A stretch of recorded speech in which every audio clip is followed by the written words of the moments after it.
ব্রাহ্মণবাড়িয়ার আখাউড়া রেলওয়ে হাসপাতাল জরাজীর্ণ ভবনের প্রবেশের মুখে ভঙ্গুর ফটক, বেশিরভাগ কক্ষ তালাবদ্ধ, অনেক কক্ষে নেই দরজা জানালা। 3 দশক আগে কার্যক্রম বন্ধ হয়ে যায় আখাউড়া রেলওয়ে জংশনের পাশের এ হাসপাতালের। সপ্তাহে একদিন একটি কক্ষে ফার্মেসির কার্যক্রম চালু থাকলেও ওষুধ অপ্রতুল বলে অভিযোগ উঠেছে। এছাড়া খোলা কক্ষগুলোতে নিয়মিত বসে মাদক সেবীদের আড্ডা। স্টাফের পোলাপান এসে বসে একটু বিড়ি সিগারেট খাই। একটা রেলের হাসপাতাল তো সকল চিকিৎসা দিতে পারবে না। আমরা এখন বর্তমানে এটা ডিসপেন্সারি হিসেবেই আছে, যে একটা ডাক্তার দিয়ে 2-3টা হাসপাতাল বা ডিসপেন্সারি চালাইতে হচ্ছে। যে তিতাস নদী ব্রিজ ভ্রমণ করে এসে এখানে মাদকের আসর বসে। 3 দশকেও হাসপাতালটি চালুর উদ্যোগ নেওয়া হয়নি, তবে শিগগিরই এ বিষয়ে ব্যবস্থা গ্রহণের আশ্বাস সংশ্লিষ্টদের। এখানে অনেক যাত্রী হঠাৎ অসুস্থ হয়ে যায়, স্টেশনে অসুস্থ হয়ে যায়। অবশ্যই আমার উদ্যোক্তা কর্তৃপক্ষকে জানাবো, যদি সম্ভব হয় এখানে একজন মেডিকেল অফিসার সব সময় যেন থাকে।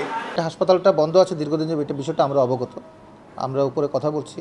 আশা করি যে খুব তাড়াতাড়ি যাতে হাসপাতালটা ওপেন করা যায়, খোলা যায় এবং স্বাভাবিক কার্যক্রম অব্যাহত থাকে সে ব্যাপারে আমরা ব্যবস্থা নিচ্ছি। 1920 সালে 1 একর জমির উপর নির্মাণ করা হয় আখাউড়া রেলওয়ে হাসপাতাল। বর্তমানে হাসপাতালের ফার্মেসি থেকে সপ্তাহে অন্তত 200 রোগী প্রাথমিক চিকিৎসা ও ঔষধ নেন।